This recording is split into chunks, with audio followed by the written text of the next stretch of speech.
டேய் இவன் காதை வெட்டுக்கடா. சார் என் காதை வெட்டிடாதீங்க, அப்புறம் நான் குருடனாதான் அலையணும். ஏன்டா உன் காதை வெட்டினா நீ அப்புறம் குருடன் அலைவன்? காதை வெட்டிட்டீங்கன்னா கண்ணாடி எதுல சார் மாட்டுவேன்? கண்ணாடி எதுல சார் மாட்டுவேன்? என்ன இது? என்ன இது? படிங்க. இனிமே என் பொண்டாட்டிட்ட பேசுனேன்னா உன்னை கொன்னுடுவேனா? நான் நினைக்கிறேன் யாரோ எவனையோ திட்டுறான் போல இருக்கு. யாரையோ அது உங்களுக்கு வந்த லெட்டர். யாராவது ஏதாவது உங்களை பண்ணிட்டாங்கன்னா நான் என்ன பண்ணுவேன்? உங்களை கொலை பண்ணிட்டா எனக்கு யாரு இருக்கா? நான் என்னை தப்பெல்லாம் பண்ண மாட்டேன், மனுஷன் யாரு இருக்கா? திருத்திட்ட லைஃப் எது பல.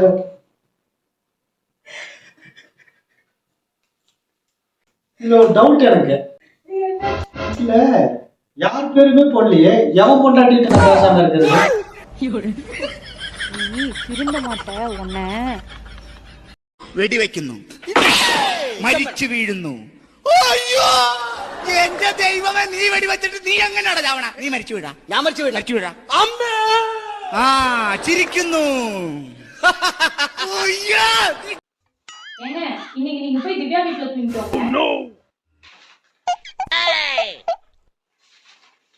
நீ என்ன பண்ணுவ? அவன் ஃப்ரெண்டு தானே, சின்னதா ஒரு ஹெல்ப் கேட்டிருக்கா, இது கூட பண்ணலன்னா எப்படி? சரி நான் போய் தூங்குறேன். நாங்க சாவி. சாவி எதுக்கு? அவ வீட்ல இல்ல, அவ வீடு பாத்துக்கிறதுக்காக கொடுத்துட்டு போயிருக்கா. திவ்யா இல்லையா? திவ்யா எதுக்கு? ஹெல்ப் பண்றது. நீங்க என்ன ஹெல்ப் பண்ண போறீங்க? கணவர் மனைவியிடம் அக்கறை குறைந்து மொபைல் போனில் அதிகமாக கவனம் இருந்தால் புரிந்து கொள்ளுங்கள், இன்னொரு காதல் கதை தொடங்கிவிட்டது என்று அர்த்தம். என்ன நான் ரெடி ஆயிட்டேன், வாங்க போலாம். என்ன எல்லாம் புது ட்ரெஸ், எல்லாமே புதுசா இருக்கு, எல்லாம் அள்ளிக்கோன்னு அள்ளிட்டு வட்டியா? நான் நல்லா ட்ரெஸ் பண்ணாதான் நீங்க நல்லா சம்பாதிக்கிறீங்கன்னு சொல்லுவாங்க.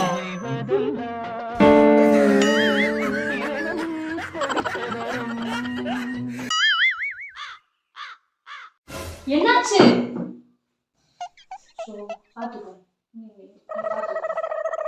எப்படிங்க அடிபட்டுச்சு? ஒரு பொண்ணு முன்னாடி வந்துருச்சு. சரி, பெரிய அடி எதுவும் இல்ல? வண்டிக்காரன் தான் இடிச்சிட்டான். பொண்ணு முன்னாடி வந்துச்சு சொன்னீங்க. பொண்ணு அழகா இருந்துச்சு, பார்த்து நின்று இருந்தேன். வண்டிக்காரன் வந்து இடிச்சிட்டான். அந்த வண்டிக்காரன் தப்பிச்சுங்க. என்கிட்ட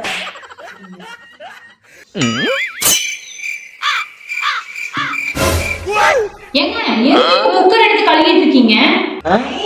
பொண்ணு குழம்பு வைக்கத்தான். என்னங்க சொல்றீங்க? ஆமாண்டி, கோழி வச்சு குழம்பு வைக்கலாம் தான்.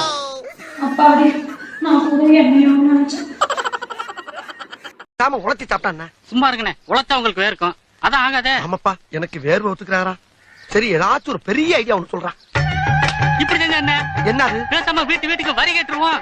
வரியா? என்ன சொல்லி கேக்குறது? கோவில் கட்ட போறோம்னு வரி கேட்போம். இங்க காய் வாங்கிட்டு வந்துருங்க, எல்லா வகையும் சேர்ந்த மாதிரி 2 கிலோ வாங்கிட்டு வந்துருங்க, சரியா? கணவனை காய்கறி வாங்க அனுப்பிய மனைவிக்கு ஏமாற்றம். கணவன் காய்கறிக்காரனுடன் ஓடிவிட்டான் என்று தெரிந்த மனைவிக்கு அதிர்ச்சி.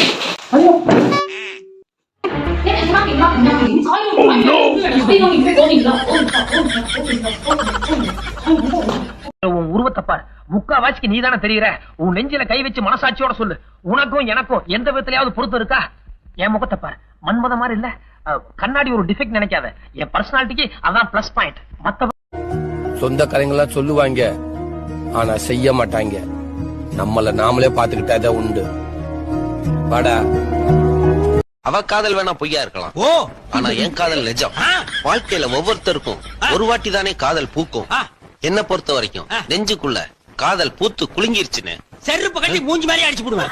அது என்ன உங்களுக்கு மட்டும் காதல் பூக்கிறது, குலுங்கிறது, உதிர்றது? நெஞ்சுக்குள்ள என்ன பூச்செடியை தண்ணி ஊத்தி கடையா வளர்க்குறீங்க? கேரளா பொண்ணு 15 வயசு, எழுத்து வீட்டுக்கு புதுசா குடி வந்திருக்குங்கிற தப்பாச்சே. நம்ம இருக்கும்போது இன்னொருத்தங்க வந்து சைட் அடிக்கிறான்னா எல்லாத்துக்கும் தெரியுமே நான் ஒரு மாதிரியான ஆளுன்னு. யார் அவன்?